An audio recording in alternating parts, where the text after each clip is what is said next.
ছাড়া গানটা আসলে বানানো হয়েছিল যে পয়েন্টটা থেকে, যে প্রত্যেকটা মানুষের আসলে কোথাও না কোথাও বাধা, কোথাও না কোথাও তাদেরকে আটকানো, এবং তারা অনেক সময় মনে হয় যে নিজেকে ট্রান্সেন্ড করে একটা ওয়ার্ল্ড থেকে আরেকটা ওয়ার্ল্ডে ঘুরিয়ে নিয়ে যেতে পারতো, নিজেকে সবসময় কনস্ট্যান্টলি পুশ করতেছে পেছন থেকে। এবং ওই জিনিসটা যে নিজের যে শেকলটা আছে সেটা ভেঙে সামনে এগিয়ে যাওয়ার ওই ব্যাপারটা নিয়ে গানটা লেখা। এবং তন্ময় আমার সাথে এটাতে কাজ করছে, অলসো একটা লাইন আপ আছে, অলসো পারফর্মার অফ এই সময়টা। আচ্ছা, এই গানটা সম্পর্কে এবং এই সময়ের গান, এই দুইটা জিনিস সম্পর্কে একটু জানবো। সম্পর্কে বলবো, I did the music production and mixing stuff. গানটা লেখা শুরু করা সময় ভাইয়ের।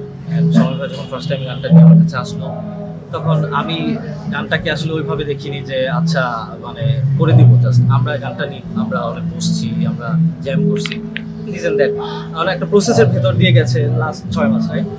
অলমোস্ট অনেক দিন। এই তো এখন আমিও অনেক কানেক্টেড গানটার সাথে, মানে ফিলোসফিক্যাল।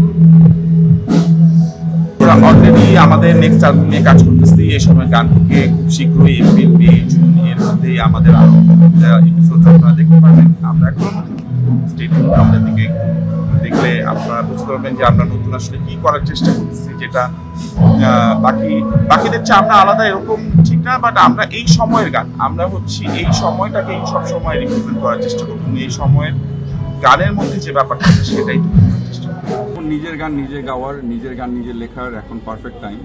সো এই এক্সপ্রেশন, এই নতুন মানে স্বতন্ত্র হওয়ার যে কি বলে যে স্পেসটা এখন আমাদের আছে, আমরা নিজেরা গান লিখতে, মানে আমি পার্সোনালি এনকারেজ করবো যে অরিজিনাল গান বানাইতে। কারণ আমরা ধরেন কি হয় যে আমরা ভালো কোনো গান শুনলে ওইটার মতোই সবগুলো গান হইতে থাকে, বা একটা হিট গানের একটা প্যাটার্ন আছে। সো ওই দিকে গেলে না, অরিজিনালিটির দিকে আর মানুষজন যাইতে চায় না, মানুষজন নিজের গান নিজে করতে চায় না, ওরা হয়তো একটা প্রিভিয়াস হিট গানই আবার গাইতে চায়। আমারে যদি বলেন যে আমি কি চাই, আমি চাই যে ছেলেপেলেরা নিজেদের গান নিজেরা লিখুক, নিজেরা সুর করুক, নিজেরা গাক। অ্যান্ড এখন তো YouTube, Spotify, freedom power to your self হয়ে গেছে, যে এমন না আপনি এখন রেকর্ড লেভেলের জন্য ওয়েট করবেন, অথবা আপনি এখন ওয়েট করবেন কোনো টিভি চ্যানেলের জন্য।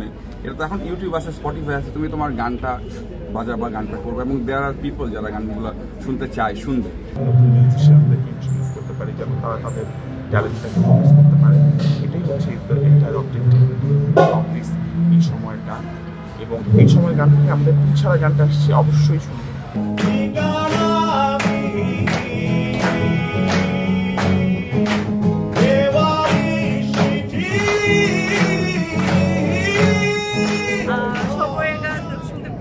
দারুণ লেগেছে অ্যাকচুয়ালি, হচ্ছে মানে স্পেক্ট করি নাই মানে এটা এত ভাল লাগবে, কারণ হচ্ছে যে ভাইয়ের গানটা আমি তো অন দ্য রেকর্ড শুনেছিলাম, তো এখন হচ্ছে যে একদম স্টেজে যে ভাইয়া যে পারফর্মটা করেছে, ইট ওয়াজ মাইন্ড ব্লোয়িং।